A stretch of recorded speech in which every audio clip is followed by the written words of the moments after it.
not hear your interruption and keep going with something that might make you uncomfortable. So at any point, please feel free to just stand your ground and say, hey, we need to talk about something else, or we need to address this differently, or we need to use a different term for that. So we're going to start with introductions. We're going to have the three instructors. I'm going to add that. At any point also, if you want to have a conversation potentially off the record, if you want the video to pause, video recording, please also let us know. I understand, we can have some interesting conversation that you might not want to have blasted out there. And that is understandable, and we want to be mindful of that as well. Any questions about the safe space? Any questions about the policy around transphobia, homophobia, etc.?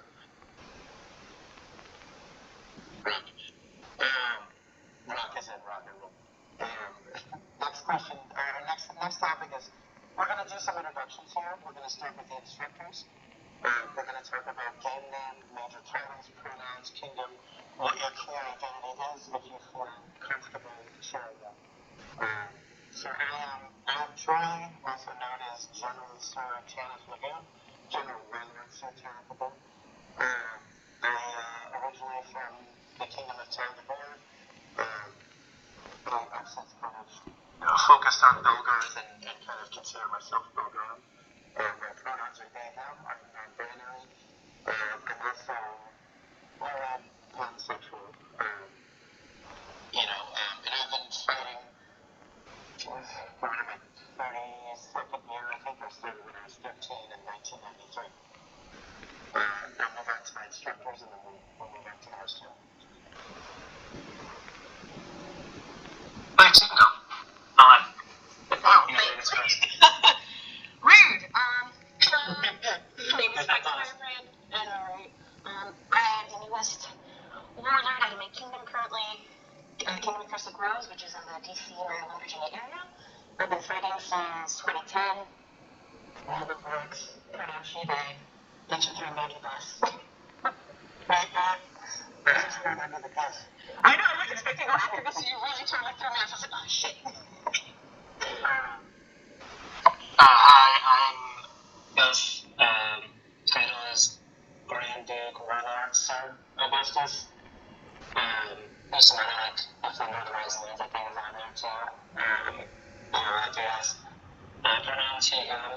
I'm out of the Emperor of the Iron Mountains, the Roman Army Empire, the Short Empire. My core identity, for simplicity sake, I say gay. I'm technically bisexual, pretty homoflexible, if you want some fun terms thrown out there. And as far as fighting and LARPing, I've been doing it since 2004. When I was just a wee baby. Why not since 2016?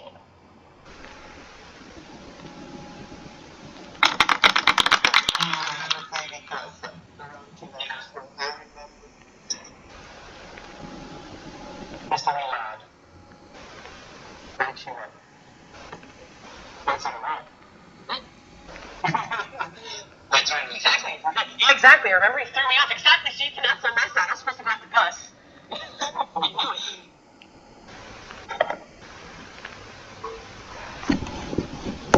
Tanath, are you? Let's try that again. I'm going to go in order. Can you hear me now? Yes. We're going to go with Avalon. Go ahead. Oh, you just really like throwing people under the bus. It's alphabetical at least in that situation. That's fair. It was before G. The G is always come first. We went T, F, G, so I can roll the reverse. So technically I should be last. That's what I'm hearing. Hi, my name is Duck Squire Avalon Fayrin. I am out of Golden Vale. I am non-binary, pansexual, polyamorous. I currently have 6 Orders of the Warrior. Hell yeah. Please, pronouns? I don't fuck up. That's very smart. Pronouns are they, them. And Gus, remind me what your pronouns are. Yeah. Perfect, thank you. I already know Fyxe and Tanath, so I want to make sure. Gus's pronouns are baller, ballist. Master, you're up. Me? Hi everyone, I'm Casper. I'm actually both of not gender, but have great pleasure and having nice rest in St. Louis. Pronouns are she, they, and when you realize non-queer people that you just out there are like gays and it's certain things. I've never actually had a chance to really talk about this. I guess it would technically be fluid between cis women and agender. Asexual, poly. Yeah, thanks for having me here. Thanks for joining. Hi. Monty, you're up. Okay. So, from Crystal Graves, non-binary, somewhere in the trans mask, figuring that out area. I could just say queer most of the time, elite traffic. Yeah. That's right, it's Talia.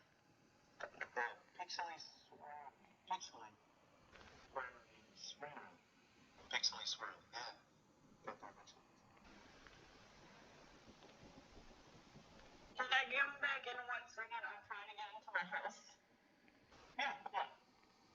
That's Talia.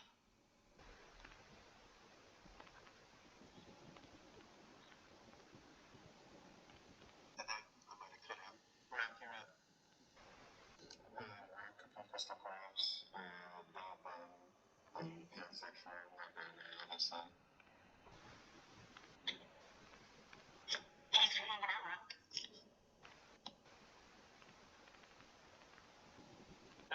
Grand Admiral and Cash. Hi. I'm Sir Grand Admiral and Cash.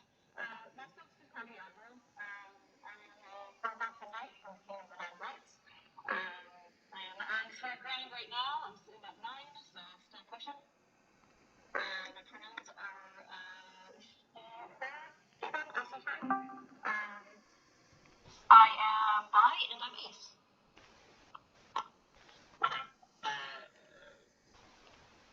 We just had a newcomer. Yep. Glit 7180. Pronoun introductions. Name, titles if you want, pronouns, kingdom, current identity.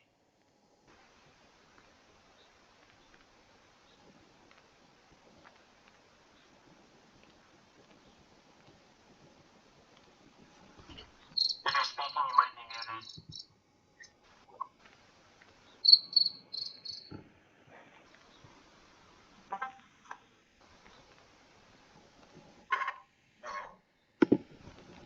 We got you. Gotcha.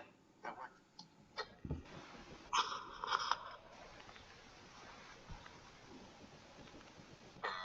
Glit, from Goldenville. What are your pronouns, queer identity, if any, and where are you at? Where does the warrior was? If you want to share it. There's the warrior. Non-binary. Welcome. Alright, well, I'm glad we all had a chance to meet each other and share some things about each other. So briefly, this is kind of an outline of how things used to be in our remembrances. We're going to talk about queer acceptance and buffer space, and in different and kind of our different instructor perspectives around things. And this is really just at least for me, it's people sharing war stories. So we're just move on to the next part of this class where we talk about our own experiences. So somebody, if you don't mind, somebody is not muted and coming through a little bit. I think you just fixed it. Sweet. I fixed it. So I think I've been playing the longest out of everybody here. And so I'm going to share some of my experiences. Now keep in mind during this time, I wasn't necessarily identifying or even realizing that I was a queer person at this time. So while this all sounds pretty terrible, the impact on me was relatively low because I started really discovering this, my identity later in life. But back in the day, Roger Sports and Amtgard was not queer friendly at all, and this kind of mimics weird culture in the United States was at the time.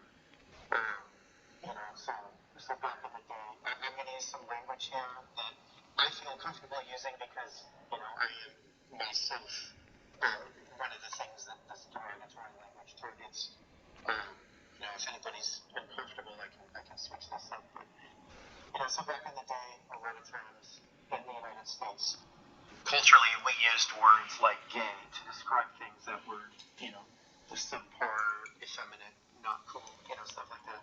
We also called people names like faggot and, queer bait, all these other kinds of terrible names. And, this was something that was prevalent in Warlord sports all the time as well. So you'd hear these kinds of things on the field. There was also there were also jokes that were made all the time where people would, the punchline was essentially like, oh, they're gay. That was the punchline. This was, mimicking the culture of the United States. This was very prevalent in Warlord sports as well. You'd also see things, so these are official things that work for gay, with names like Fear the Queen, where the one person that was Jordan or whatever, or something or something. The actor for the game was very good description of the something like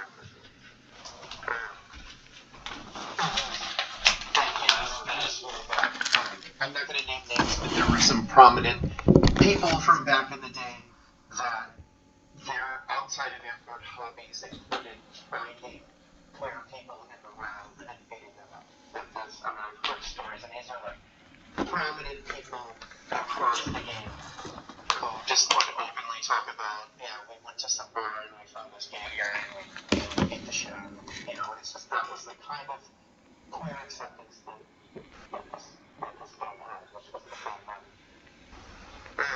I think, and this was so long ago, so, this was kind of around when you started this, but I think one of the first things that really brought queer acceptance to the mainstream in terms of Bafra culture was, in the Rising Wings, there was this photo company called Comradery. These were our magazines, I don't know if some of you have been watching some of the TikToks and first little things that have been going on lately, but a lot of people now were talking about what queer acceptance was about back then. It was really a hatred of women, because they saw gay men as men who acted like women, and because they were effeminate, and so that was like one of the underlying motivators of the anti-queer culture was this hatred of women. And I think something that you have something to say, that's fine. No, that's all about it. So I think one of the things that was like looking back, it's kind of disgusting that it had to be this way. But one of the things that I think helped with queer acceptance in Amtgard, at least in the Rising Winds and in the Midwest, was that these women and guys would fucking nuts, man. They were very up-and-comer, they were very appropriate. Nobody would call these guys a faggot to their face. They throw down, they fight, absolutely. There was nothing soft or feminine about these guys. And I think that in the culture of that time, that these kind of folks and this kind of attitude helped queer acceptance, because when people start to overcome that natural disdain that they have, and also what was happening culturally in the United States, people that have this too. One thing's go ahead. I keep saying that, but I'm like, oh, you got something to say. I just like yes. I'm trying to be a good host. That's as far as, queer acceptance. And then we started seeing individuals like Sin, Luis, out of Iron Mountains. We started seeing people like that come around too,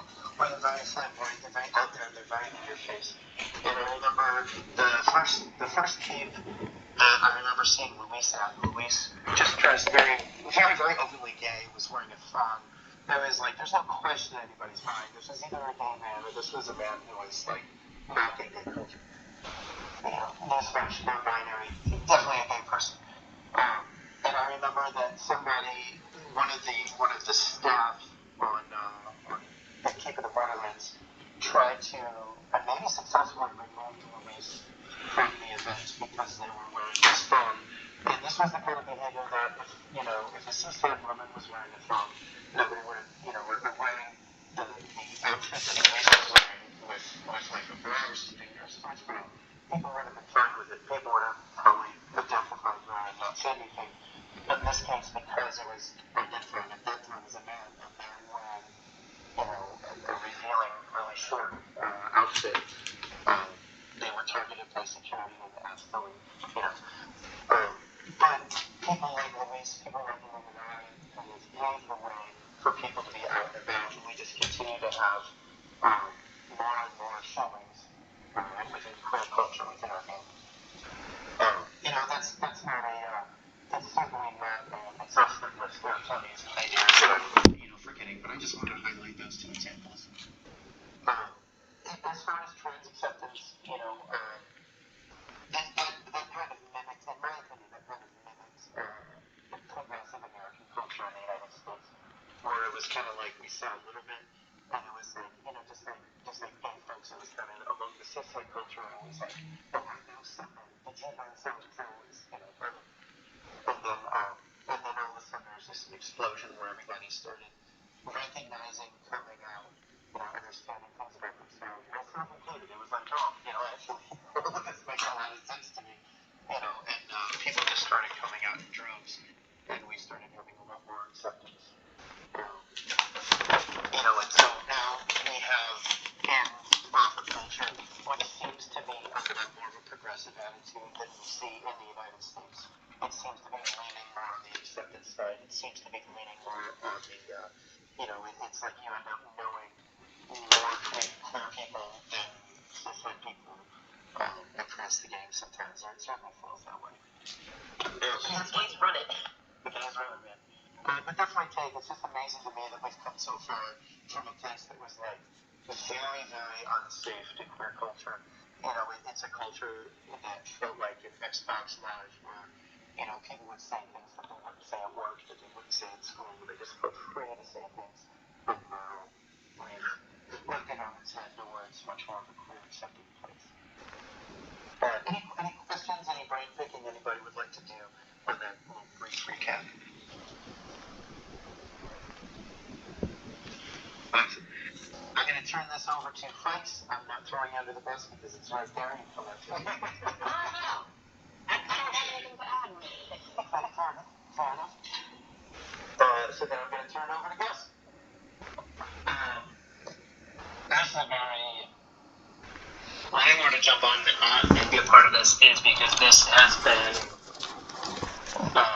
something prominent in my life. I've been playing this game since I was 14. I've kind of known who I was since 16. And I'm the first open the game runner in Fortnite. But for me, it wasn't really accepted. It didn't even come out until after I got Warlord. Due to a lot of the reasons that Tanath highlighted. And it was after I got to Warlord and I saw that like all my close friends knew. A lot of people knew, but they just didn't talk about it. But after I got Warlord and really kind of got to that, there's a phrase I like to describe it when someone knows they're a Warlord. It's the fuck you, fight me mentality. If you disagree with something, fuck you, fight me over it. And I'm not the line to say it. You can come here, we'll fight over this. And I'll prove that I've got this Warlord. And when that clicked to me, that's kind of when I realized the same thing about my sexuality in Amtgard. It was very much, fuck you, fight me over this. I don't care. Because a lot of it came about because I didn't have anyone to look for. I didn't have any kind of role models in the community. There really wasn't that strong of a community. At the time, it was a couple individuals that were out and loud about it. Luis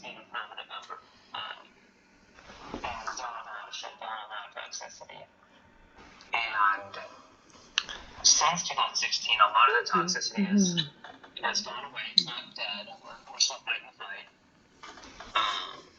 But that's not the time that the kind of toxic masculinity in Amtgard and the fighting community sort of shifting due to a couple of prominent fighters that were also cis-het, like straight males, that just kind of had enough of the bullshit that the fighting community was doing beforehand.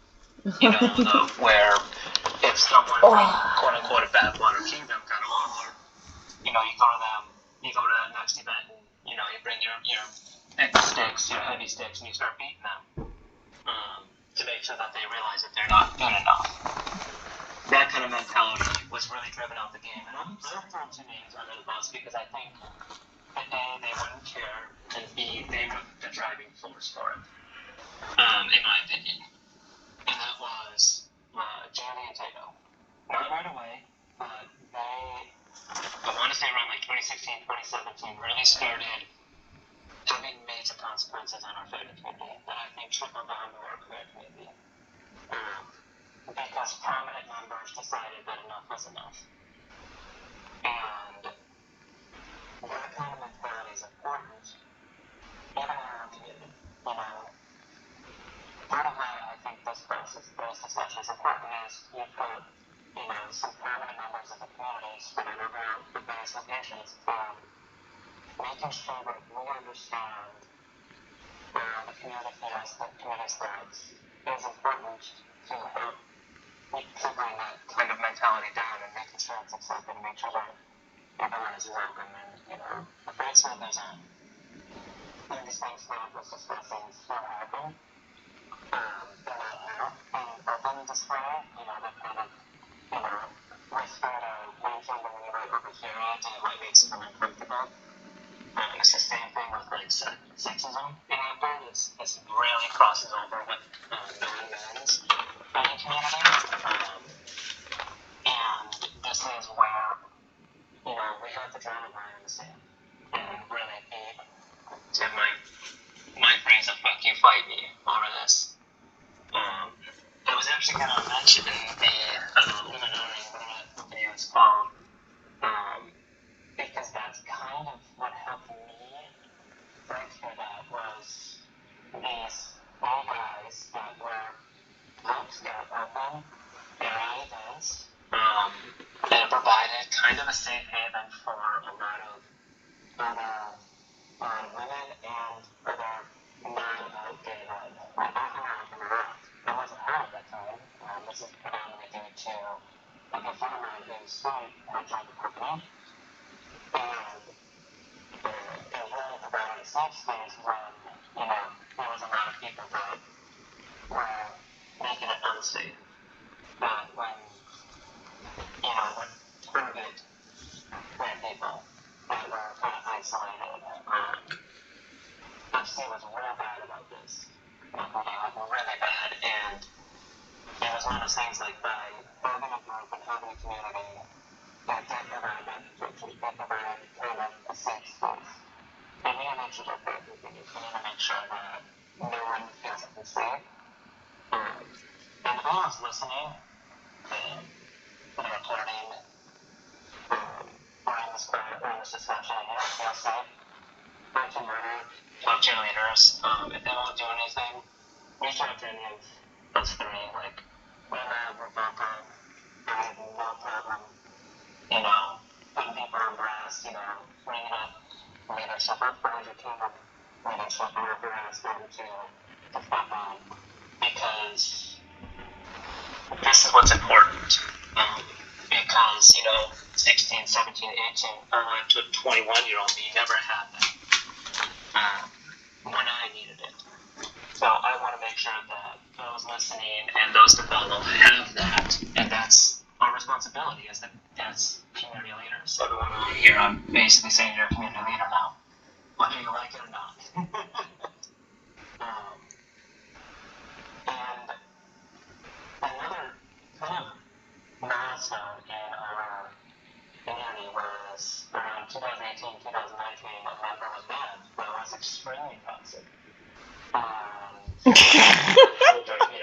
Because, well,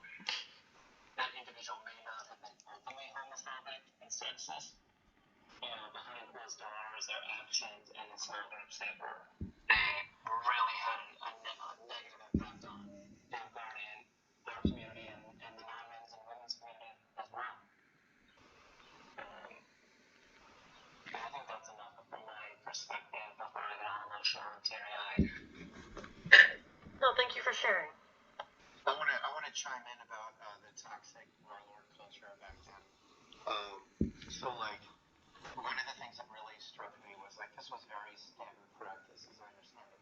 If somebody got the warlord, there were warlords who would then meet them on the ditch field with a weapon that was completely illegal. When I say completely illegal, it was essentially just a core with the barest shred of foam that looked like it was taped to it. They were hitting you with core.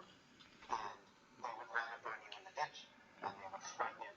And if you sat down first, then you weren't a warlord anymore. If they sat down because they broke the weapon over you, or they were tired of hitting you with core over and over and over again, if they sat down first, then they would consider you a warlord. And that's, I mean, they literally assaulting people and would not respect you unless you sat there and took the assault. That's the kind of culture that, and you can only imagine if that is the level of toxic masculinity that's happening in the warlord level. It all trickles down. All trickles down to our culture. Because the people that maybe were warlords but wanted to get there were watching, and they adopted that kind of attitude and mentality. And that's why those two prominent figures kind of had a huge impact on our kind of community by basically saying, this is not acceptable. We want to be better. And I give a lot of credit to them. I didn't know them that well when they got the Warlord. I don't know if they were that way when they got the Warlord. But when I started interacting with them, when I had just gotten my Warlord and was close to, they were leading the conversation with the community. So I have to give them credit for it, because I think those two are the prominent names. They were totally ally. I want to quickly open up and just say, is there any history in terms of that Rafe, remembrances maybe have missed? Any experiences in terms of historic things that have happened that any members want to share? And I'm going to interject. We kind of are trying to set a base on like a background of where we came, so that way we can discuss where we are, and then talk about future, what we need, what we still need to do. So that's kind of why this was important, at least for me. History is important. We repeat it. That's fine. I'll chime in. Go ahead. I at least feel fairly lucky. I've been playing Amtgard for 11 years, and I've seen a fair amount of change in terms of just fighting back against unacceptable toxic behaviors. But we've, at least in Golden Vale, like, everyone's pretty accepting of LGBTQ and very supportive of it. So it's really only when I've traveled to other kingdoms that I've seen any sort of issues with LGBTQ community. But so far, Golden Vale is pretty on top of it, which has been nice. May I ask, you do not have to answer if you do not feel comfortable. If that's generally important enough for this blanket statement. Do you mind mentioning the kingdoms? Because why I'm asking is, as a community leader, to know where we need more input, and also to know where to help people who may not be as safe for them to go to their events or etc. Again, if you are not comfortable, you do not have to. If there's a friend that message me this information, but don't want to put a ton on your back. That's a good introduction. So this is the perfect segue to move on to our next section, which is roundtable discussion. This is all about you guys as participants. Let's talk about how your queer identification has impacted your experience working in Murphy, which just sounds like exactly what Evelyn's talking about. So, Evelyn, take it away if you'd like. I mean, I have answered to Gus's question, then I will absolutely answer Tanath's question. The kingdom that I visited was the Iron Mountains. But this was like... This is important to me. Like, this means a lot to me. This was like 6 years ago, something like that. It was a while ago. I visited the Denver park, and there were some comments made where, like, at that time, I was not out as non-binary, and people didn't generally know that I was pansexual, but I also tend to give off not straight vibes. But there were some comments made to other park members who were very much out on the LGBTQ spectrum that were said to them and behind their backs, that were super uncool, to the point that I still go out to Colorado, but I tend to not visit that park because of that experience, which is sad because, you know, I have friends in that area and I have siblings who really wanted to get into LARP, who I had to say, I don't think this is the right environment at this time. But this was also a long time ago, so I think things have gotten better. Yes. Which is good. We're very, very clear. Very sad. I'm sorry that happened to you, and I would say my kingdom and my work are significantly better now because of actions of several people. Good. I love that. That's the why it's important to kind of know where we need more work done. And that's why I asked Nate to spill the tea, because that kind of behavior is unacceptable, and we probably lost people at that time. No, completely. And I know of quite a few people that you guys lost at that time, which is very sad. But knowing that it's better and knowing that you play there, I will have to come visit the next time I'm in town. And then I will answer Tanath's question too, if that's all right. I would say that some of the biggest ways that it's affected me have mainly been either in tournaments or when I am talking to certain warlords, who I can absolutely talk. Yeah, I can probably talk about them here. So, hold on, computer is dying and I want to make sure we don't lose our recording. Much better. Okay. So, Golden Vale initially, when I started, had a fighting company known as Omega, which had some major issues. But generally, they tended to be very misogynistic. There was a lot of bullying and a lot of inappropriate comments made, but that was basically all of the warlords in Golden Vale, was all in that company. So years ago, it made it very difficult to actually obtain help from higher level fighters if you presented femme at all, because they were very hard to approach and you didn't know what they were going to say to you.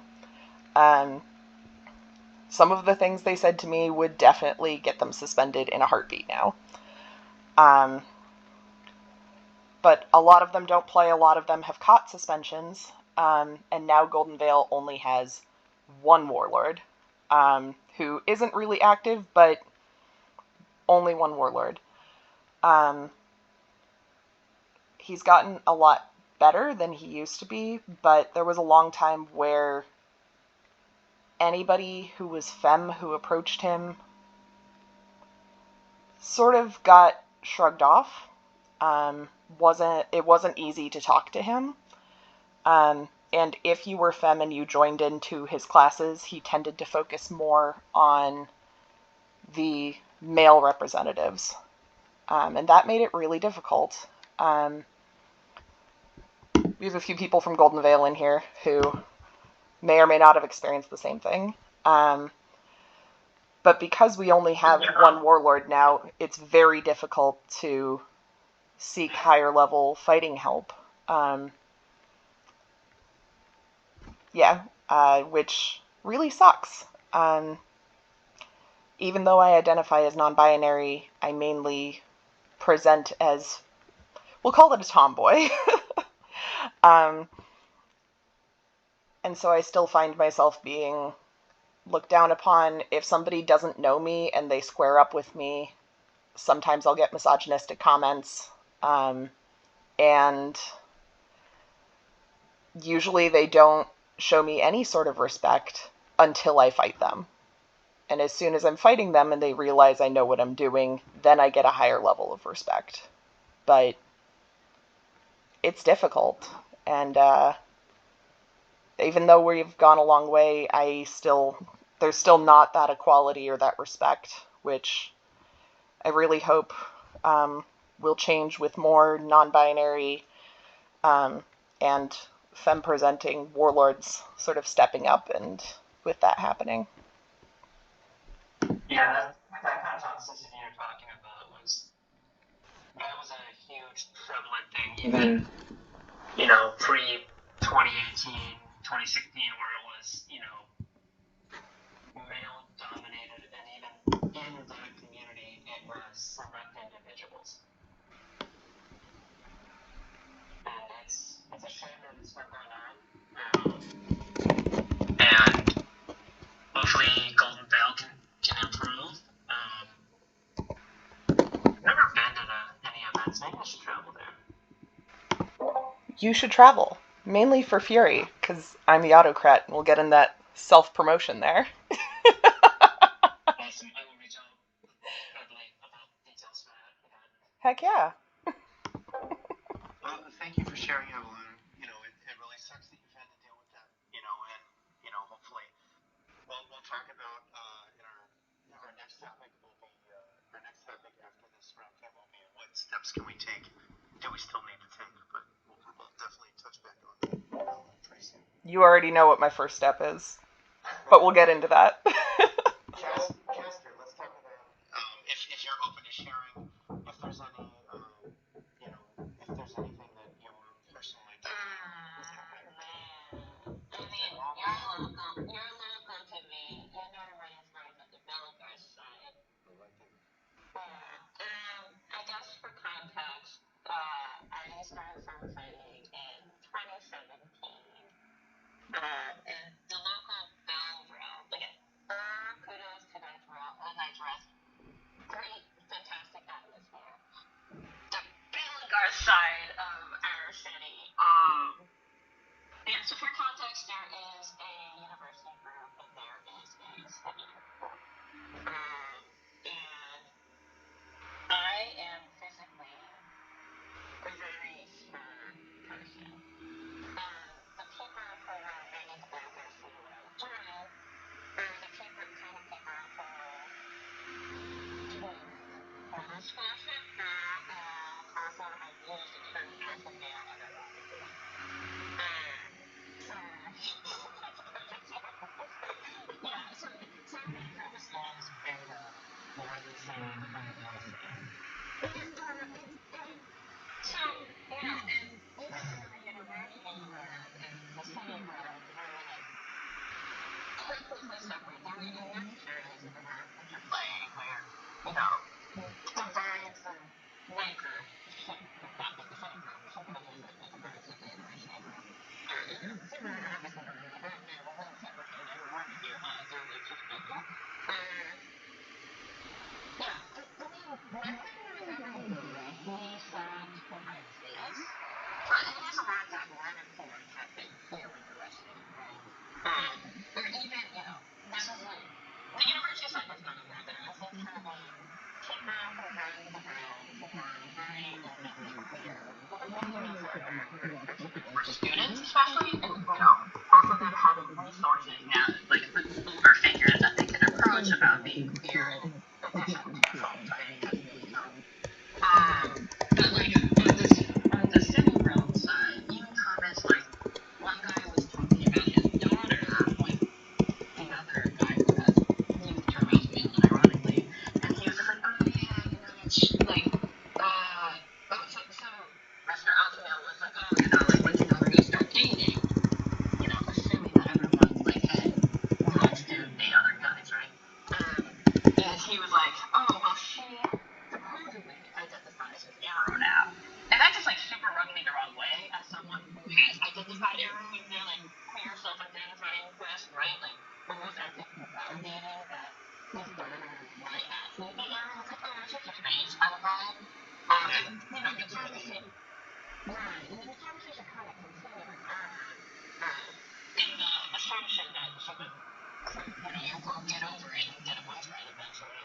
I'm just like, man, these are not the kind of people I want around my students at the university group. So, yeah, like, I think creating more distance, I think, has benefited this generation a lot more. We've severely reduced the level of toxic masculinity. Sometimes even word as far advanced, which, as a student, always felt a little weird. In the greater, like, hierarchy, power types of things. But I think it really has benefited the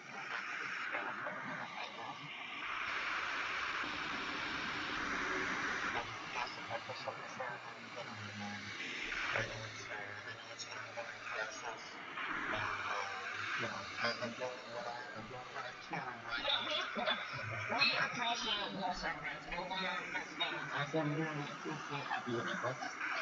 It's nice.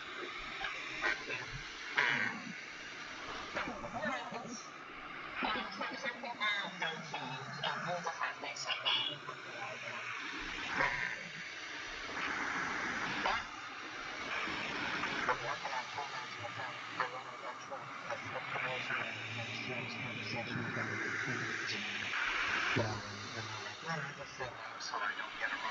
Yeah, see, that's the kind of, like, I don't see color vibe kind of conversation I expect from them. When you just say, when you do that, it's very obvious that you're doing that. You're very obviously showing that you're not validating there's your pronouns. Then you might see them as actually caring about it instead of just ignoring it. And pronouns are hard. Like, even as a member of the queer community, I struggle with pronouns. I have to constantly remind myself of people's pronouns. That's why it's hard with queers. I take note of what pronouns are, because it's the only way I'm, like, ingrained it in my head. So it is a struggle, and I understand that. But it's the effort. That helps with the academic side, that pronouns have become very email introductions. So it was very easy to work that into the beginning of the school year. As you're joining kind of routines, like, hey, when you're picking your members for your team, introduce yourself in your pronouns. So it's just like making that part of the process makes it more seamless. That also kind of helps. Obviously, you're talking about pronouns. We can double slow down for us and elaborate. It does kind of help us, like, basically wipe the slate clean and start fresh, right? New nerves, new memories. I'm not saying you should completely erase your community and then start it anew, but sometimes it helps. If it gets the job done. I do want to comment on the pronouns.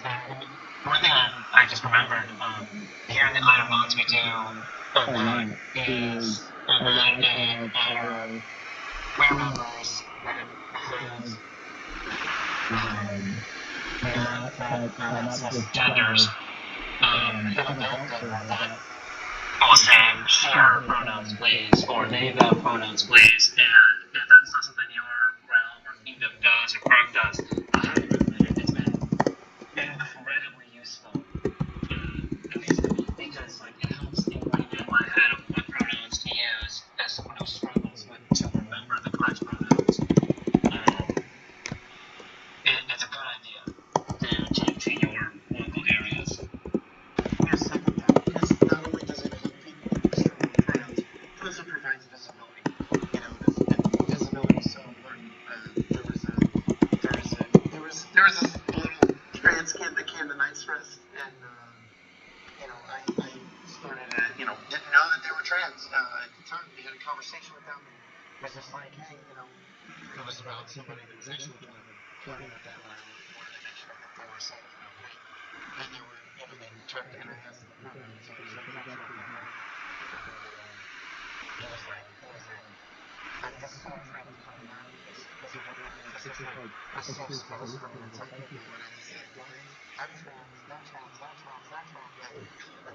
This is a concept that they didn't know.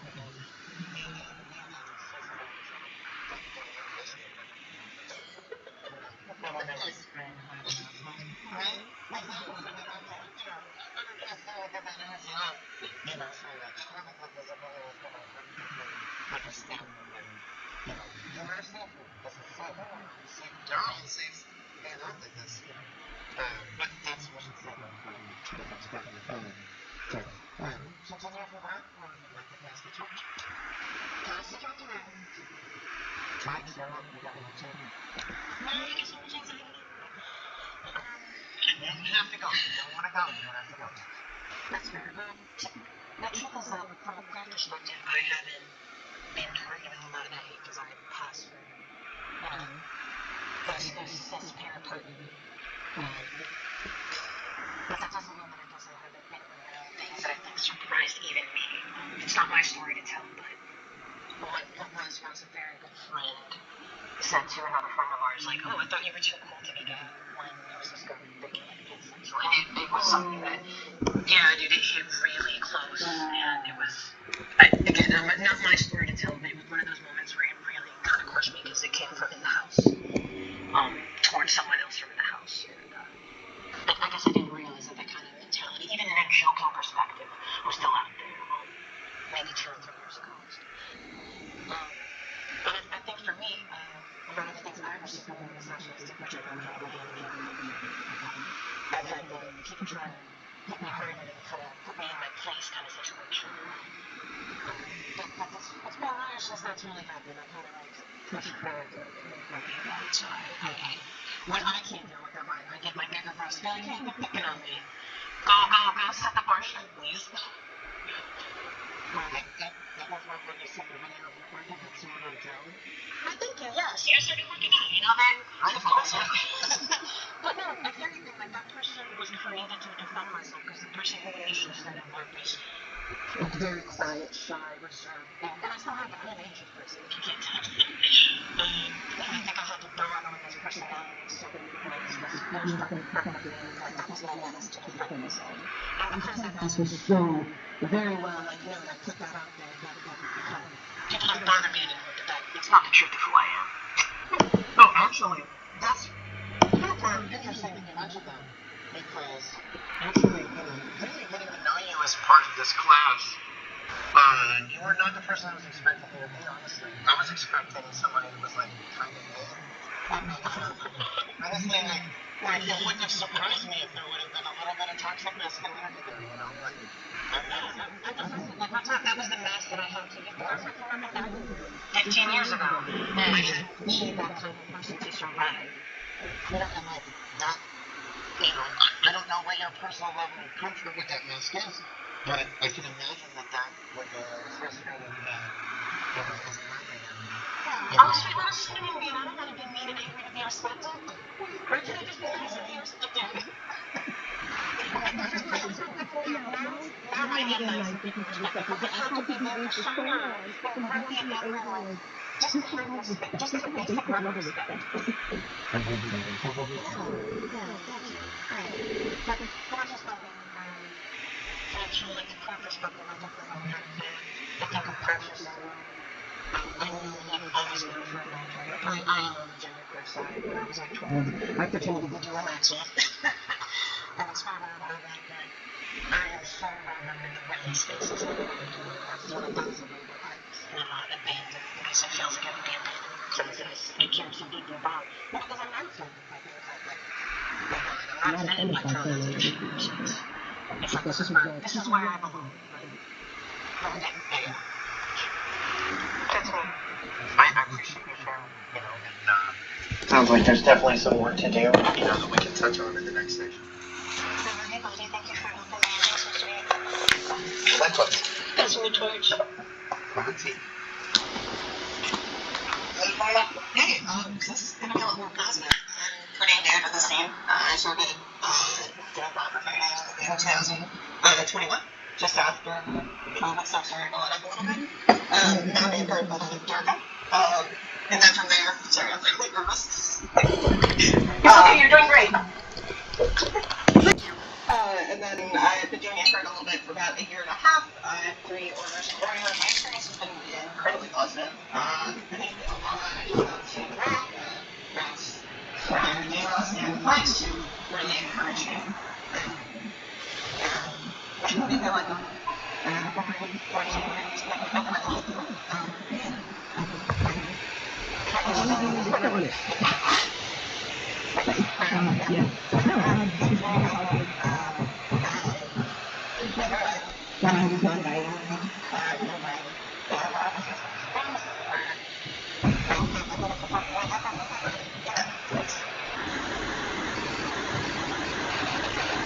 I think what's an important thing to mention there is like Fonty said, I have had a positive experience, and then immediately named somebody, Rob, who's in this, who was visible, who was a mentor, who was there to provide that shield, that umbrella, and I think that just underscores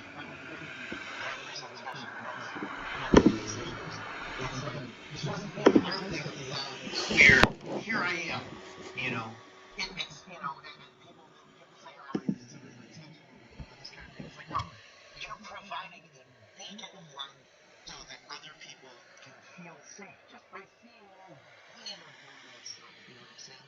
Like that music of yours, one of those but that's not everybody. It's not everybody. So if you're working with a person that has the personality and the background, it's not everybody. I guess you have that ability, you have that comfort. I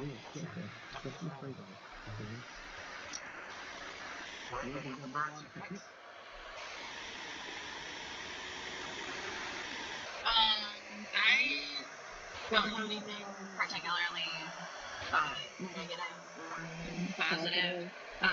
Like I want to say, I've had experiences with some sort of thing. And it was challenging.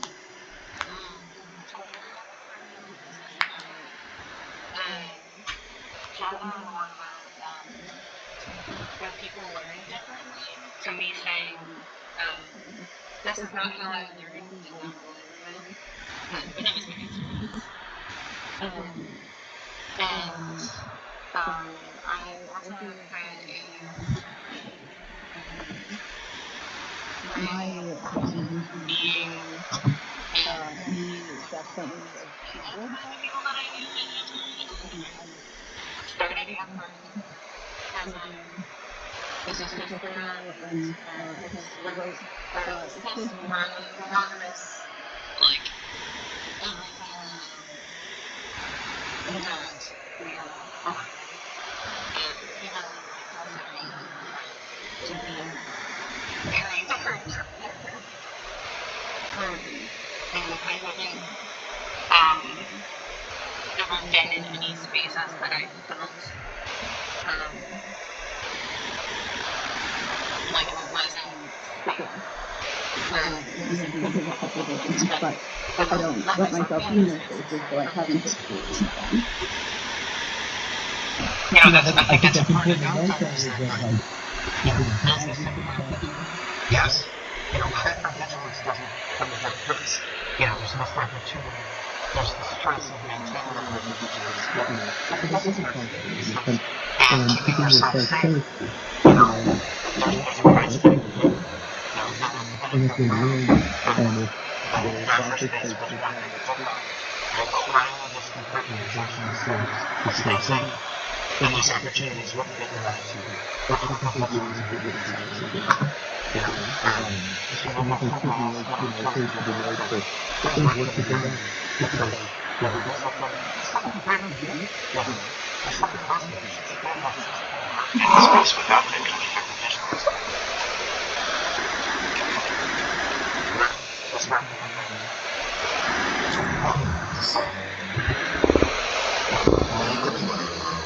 I don't remember if I mentioned it in the introduction, but I am a commander with this hands on front burner. I've been doing warlording event, so I wasn't on very much of that's my first time openly displaying out there, because not only because of many things, but also so that I'm not an example. I was part of the first thing we actually showcasing the pansexual and I just I just saying that the initial statement was almost immediate that we had someone who a couple drinks in again, like, usually isn't like this, but it was something that got really bad. For one of us. Essentially, very crazy. I really need to talk about it more. I did not take this from you too, and all this kind of stuff, and it was just like, there's not me, it's all those first time that you should emphasize, it's just like, whatever, great, it's not useful, just, you know, that's what it's like. As far as the culture and the CJ goes, like, in the sense, like, pretty positive, we definitely had a lot of the, like, culture you were talking about earlier, Tanath, where it was like the whole swear the player, the kind of attitude, and granted, it wasn't as bad as it was in the book, but it was just perfectly, like, overpowering spurs and, like, so much of area we had to get from the second wall, especially when the stuff was like, the great release and all that kind of stuff. But it was definitely present, and it has definitely changed over the course of the years with having such forces like Fyxe, like the members on just helping push that forward. We, especially like right before the game and right after play, like we had a very big wave of getting rid of a lot of primitive transforming people. Like bands and just showing basic. We've seen like mergers are getting work to have it now that they're like kids cutting frames different games where like we dropped to the pickup numbers for a little bit of actually the best and right now I feel like we have such a problem of getting rid of all the first that we do. And it's just super sad to be whatever you want to do basically. That's good. I can help you with things like that. He's a pretty cool guy. Yeah. It was a family in the room. Gus, you shared some of your experiences already, but, you know, happy to hear you expand on it already. Brothers in my family, I didn't really know some. I mean, I don't know get targeted that much. But then I would remember that there was a storyline and what was described in the place of masculinity. One of the things that I benefited from when friends and I knew about my sexuality and my Warlord flesh, someone who used the F-word, like, oh, F-word, kids are paper, and I wasn't comfortable with that. It was so fucking guys where I had to kind of push boundaries. But I find it actually for their first times, mental at the time, basically told that person that it was unacceptable and they don't understand why they should leave.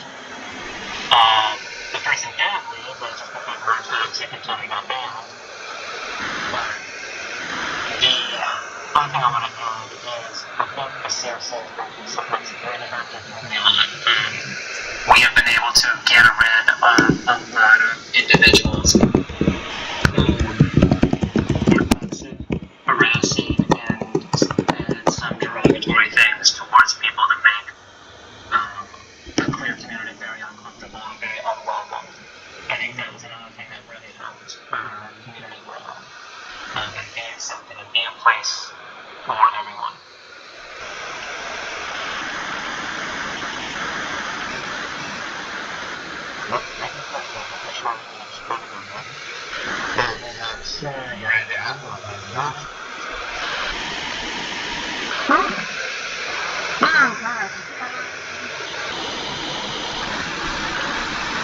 So I only came out of the back a couple years ago, so I just not felt clear. So I haven't really had on the definitely but the thing is actually that's where people feel pretty I've been saying this for 20 years at this point. gay or passionate about me, I should say. It's like, oh, well, you just need to do it and then you'll like it. You just, no, it's so fun, you gotta do this. And it's just like, no, I don't want to do that. I'm not interested in that.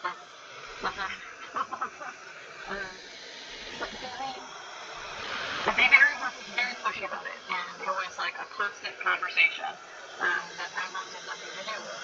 And it became this sort of game to them. There would be people that would like trick me into watching porn kind of stuff, right? You know, that are like pirates. And like, oh yeah, no, we got like got this movie for you. It's a pirate movie, you like it. And I watch it, it's like, oh my god, this is just a pirate. Like, why? Like, I don't want to do this. Why?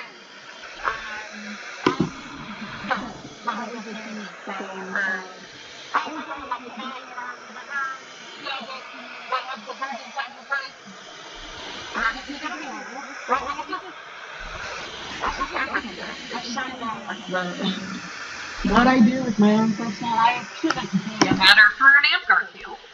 I think that's kind of ridiculous.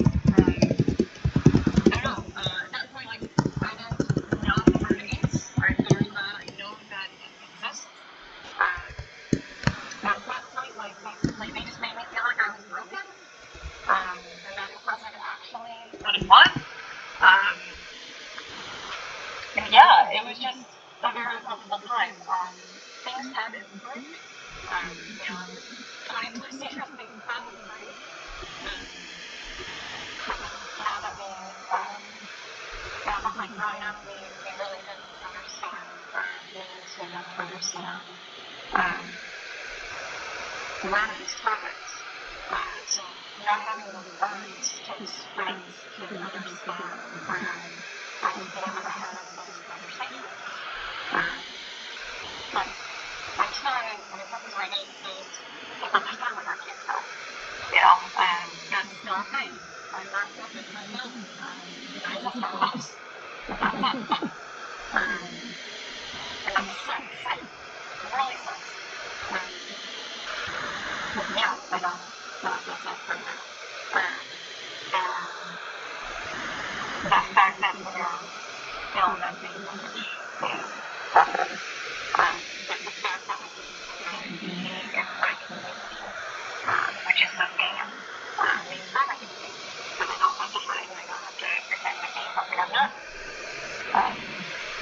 I'm fortunate to have a very loving and understanding husband who has been incredibly supportive.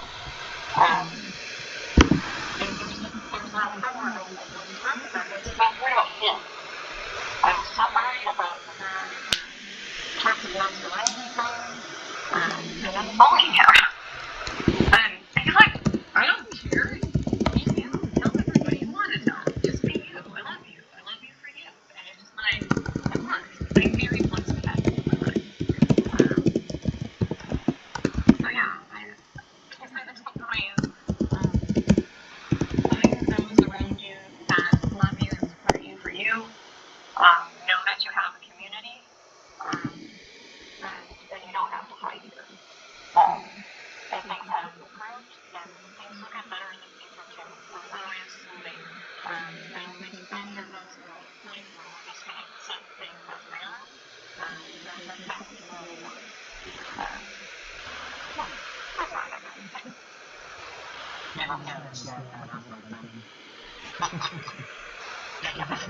think that highlights something that's really important about, you know, this being such an accepting community. There's so many families out there, and I still hear about it all the time. And my, there's a bar that I'm into that attracts a lot of teenage listeners, some of the message boards that talk about, I'm not running my life, something's wrong, this, wrong, that. My parents are trying to cure me of it. My grandparents push me out, they don't know what people's families are like, family life is. They don't know what people's life in terms of school and, and the workplace are. They don't know what that is. But we do know what this is. We do have the children in this country. So if someone doesn't have an outlet to be themselves anywhere else, it's a feminist that can go out, they can be themselves here. This is a better outlet. I briefly share my experiences. She's on my screen too.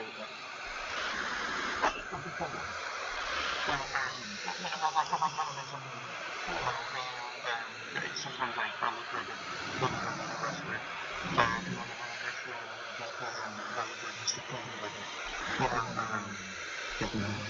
But I'm just not really enjoying lessons, and I'm definitely not the person that sometimes my physical appearance might tell the story of.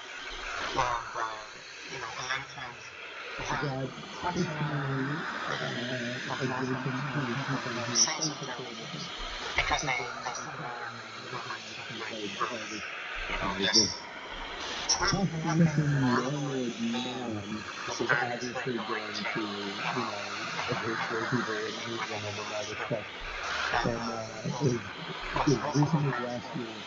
I was in a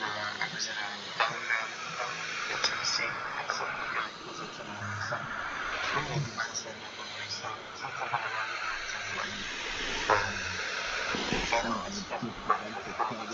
In the Navy or something like that. And I just, the first one, he just said that directly to me and the person he was talking to. And that's so sad because I look like I have the inclination for my attacks. But, first I went into 1990s mode where I just kind of retreated and was just like, and I was like, wait a minute, I looked at him, and I could tell the person next to me, it was very much an outline, kind of retreated at the right time, and then I was like, did you really just, like, that is something that you just said, those are words that you just said, you realize that that's not a thing, right? Like, you realize that I'm, gay, right? And he's like, well, and he wrapped off, and I was just kind of sitting there, and I started struggling with it, because it's like, I was relatively young at the time, and I didn't know, I wasn't my dad, and I was like, is this something that happens for me? Is that happening right? And then this isn't a bad for me, is this like a ton of children? I don't know. And so I started, I was just kind of like, I was honestly near tears, and just kind of freaking out a little bit, and I started sharing it with the brother and the lady, and they got a little plastic upside, they're like, where's he at? I got something to say to this boy, and then, the writers were like, can you point him out, because we're going to let me kick him out, I ended up not being able to find him again, because I don't know why, I looked for him, and I couldn't find him, and then eventually, the camera just kind of hung up, and they just apologized, the experience, it was actually it actually kind of more pleasant because the amount of support that came out from that was, encouraging and supportive.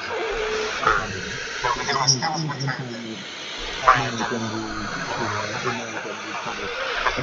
because I was very affected by the comments,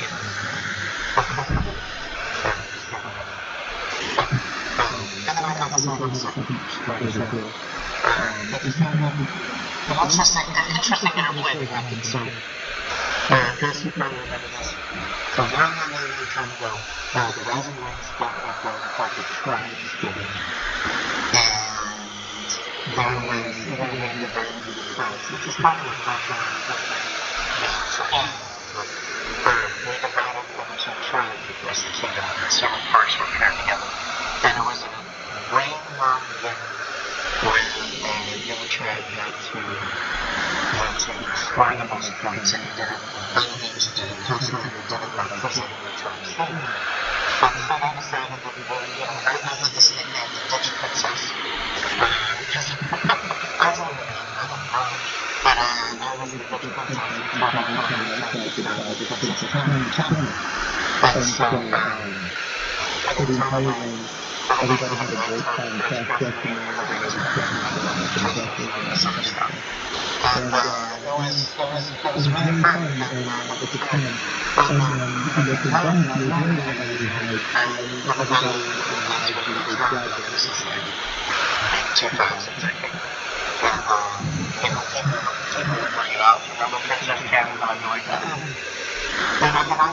I kind of varied. I get tired from it, but I wanted to gather. I didn't want it to be a discussion point. Not to have somebody that said the same like, as a cis person, I felt that it made light of the struggles that trans people have. There was trespassing, not necessarily even wrong with trespassing, but I felt like it was a term gender dressing into a joke, in a sense, it made it something funny. And so I said this person, something right, that's something that with my knowledge now, with her finger, I don't think this should be celebrated. And then I told her I was not binary and recognized that I was not binary and liked to wear dresses now. I'm like, guys, we can talk about Princess Canada again. Not knowing that I like to wear dresses. At this point, the majority of the people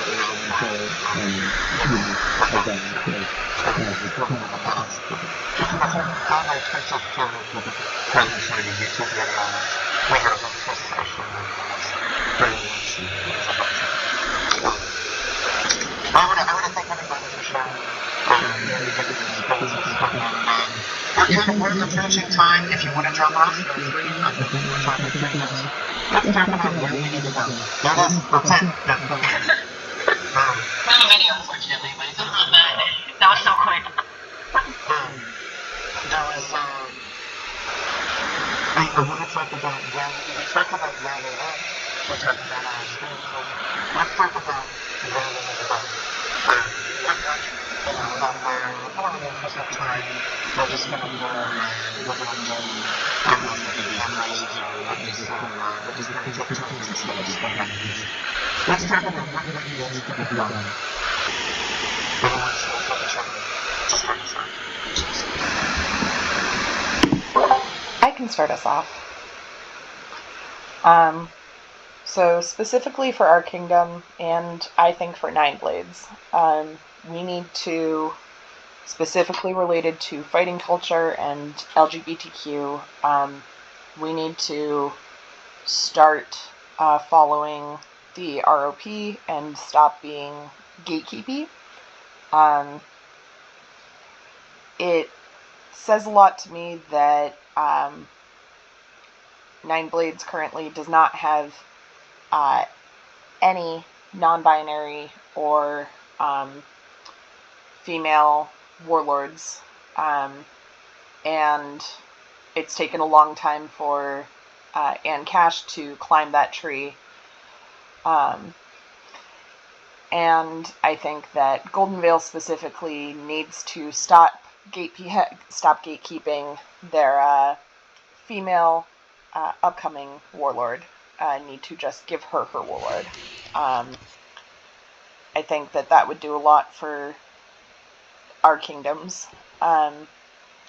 In the game as a whole, I think we need to start having more pronoun belt favors, because then it's easier to call people out and be like, nope, look here, this is my pronouns. But that also involves having those more available for purchase, for people to use, because not everyone can craft those. I think that we've done a great job over the last, I don't know how many years, of creating a safer space to be able to call people out on misgendering. Sorry, just read the chat. But I think that people need to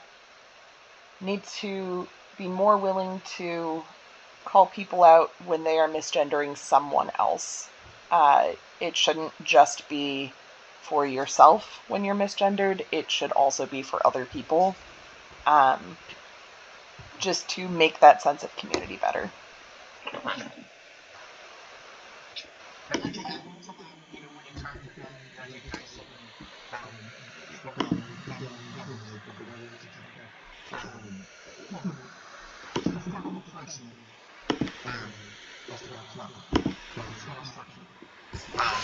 You know, it all relates to each other.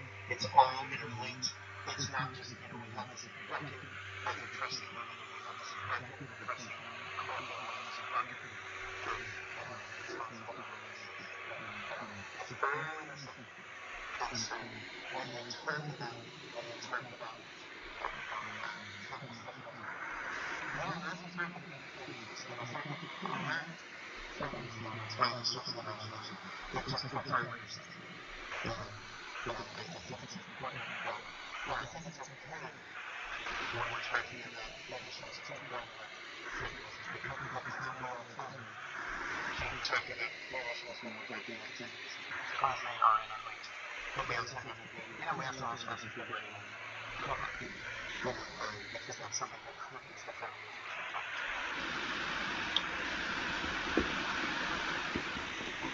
Lots of like to chime in about what we need to do.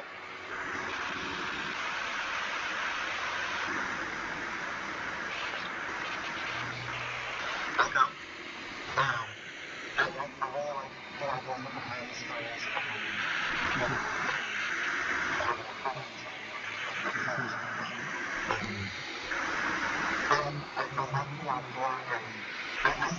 I think this class, you know,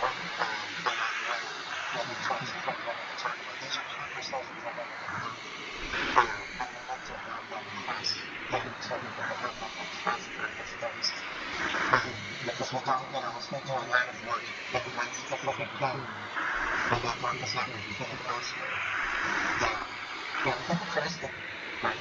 And so, you know, that culture of bad fruits with the toxic masculinity culture, we're still going to be able to take a break if, you know, if we're not fixing this purpose of it. And I think that, you know, I think having stories that's very attractive to everybody. And really, in some ways, I think talking across all some barriers and like, you know, having some type of crafting or minimum training in terms of guns or something like that, I think this is dangerous, because now suddenly we'll be undertaking recognition and recruiting, and, you know, that like this is not what we've ever wanted. That might think about this special connector, but then again, we could be following the graphics groups, you know, things like that. And so, you know, when there was kind of highly understanding that there's this programs where gay is valid, that women is valid, that feminine is valid, but no one knows what it is. Because in the program, the feminism is expressed as kind of a practice of ownership of oneself. That's not perfect understanding. You know, so that's an area to explore and thinking about. Maybe for the term that I just never thought about thinking about. I think that we definitely have to think that it's a casualty of figuring out that to sort of figure out how to think it can't happen. And so, you know, I don't know the answers, but we're learning from it. I think a lot of these issues don't end up with no direct answers, but I think there's work to be done there.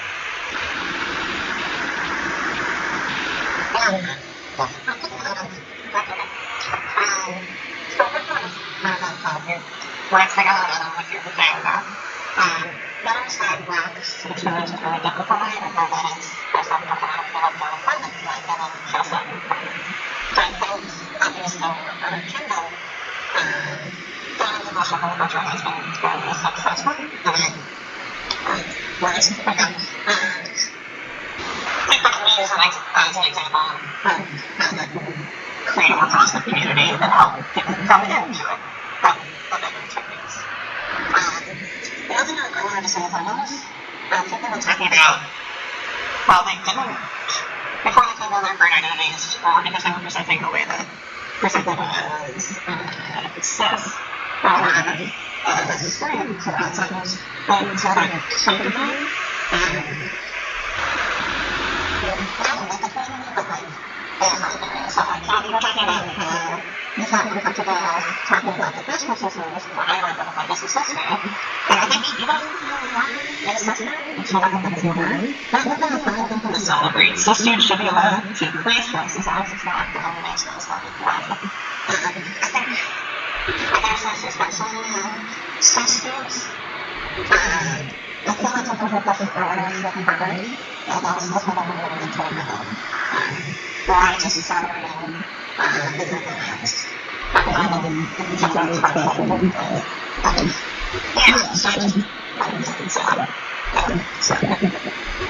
I think that's valid. I think it's valid that when I identify as a group, a lot of times I don't step out in the discussion. Because I think it's a very specific, not that I'm just a specific way this is the place to speak. And I understand, and it's very frustrating to me. I understand in some ways that we never know that, especially when it's an LGBT community, because in the case like, okay, especially, this is not emphasized. But at the same time, I think there is some vulnerability there too. If somebody is that similar situation, this is like plastic, does not make sense. I know that from the church, and maybe because they feel, portray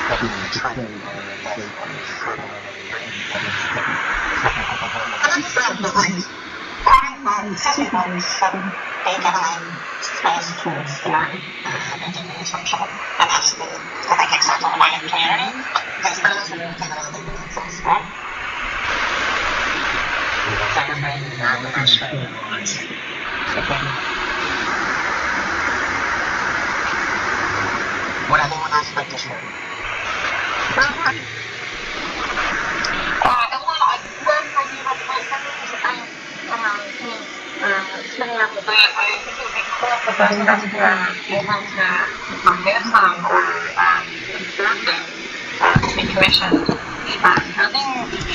Like loner belt favors or fields, I think would be good.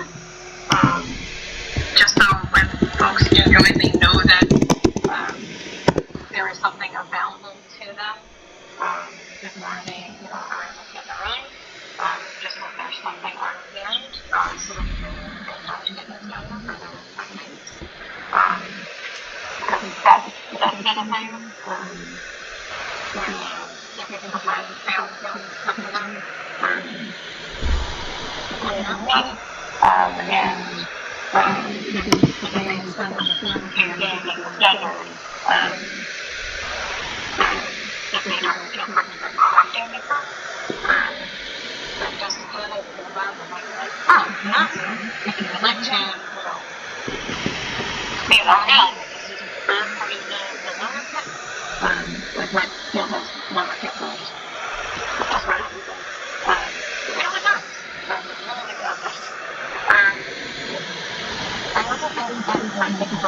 I know there's some kingdoms that already do this, but there's lots of kingdoms that don't.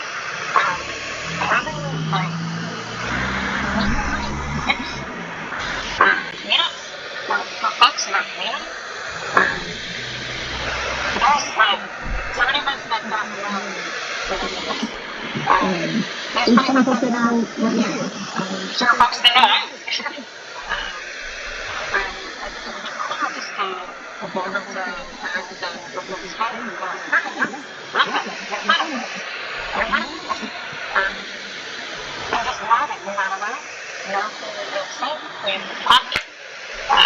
My kingdom is a house of Fyxe.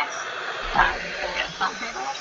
Those are my finance, and those types of conversations can help, especially when it comes to next up and spend, having going to them to talk to, and hopefully, for banning purposes, it's a thing.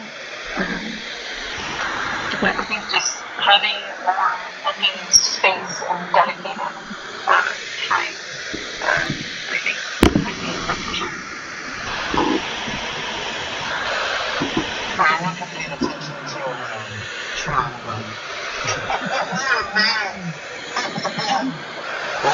Tanath flags? Okay, hold on. Let me message my park right now.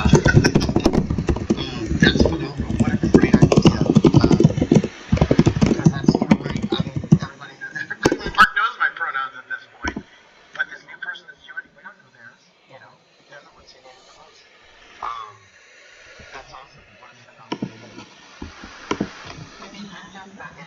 I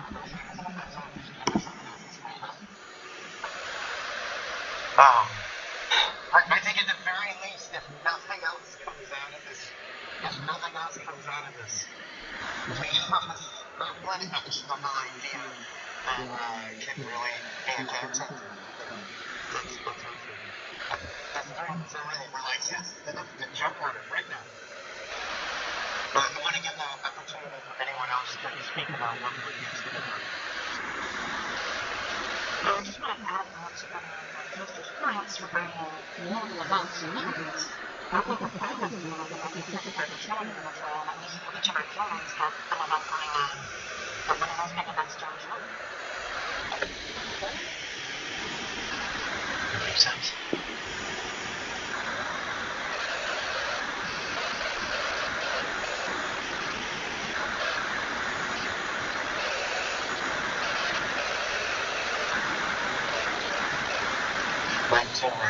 Would like to open up the floor? Anyone else has anything to say? Anyone would like to know?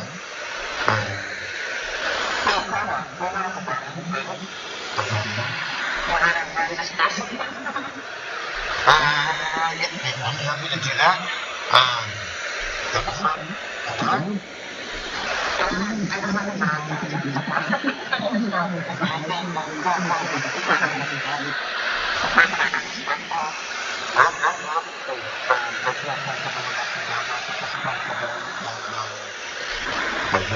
I don't want to get hurt in the trail.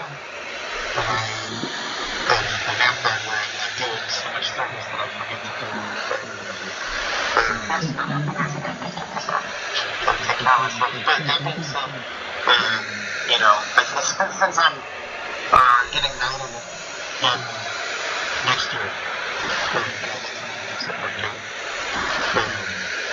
so yeah, I'm down. If you can point me in the right tournament. I want to thank everybody who's attending this class.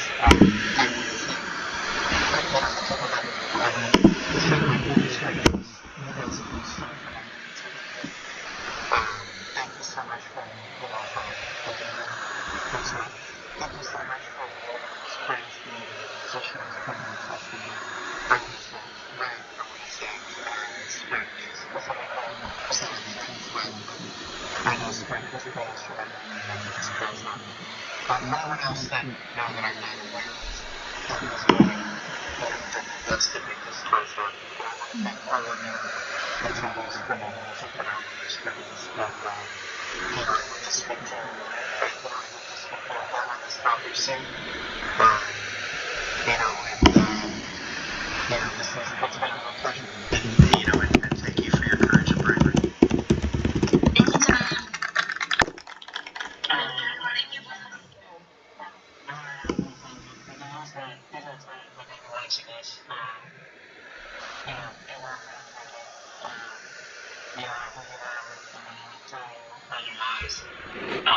And you do have these things need help with anything, related.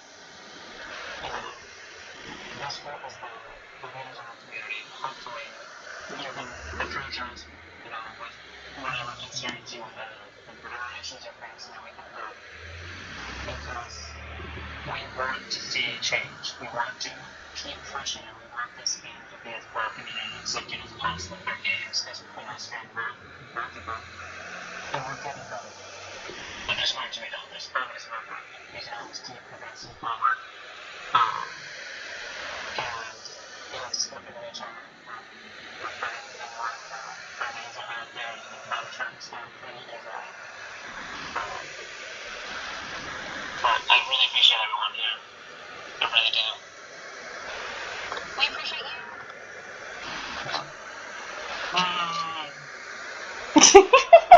You have a wonderful weekend. Happy 420.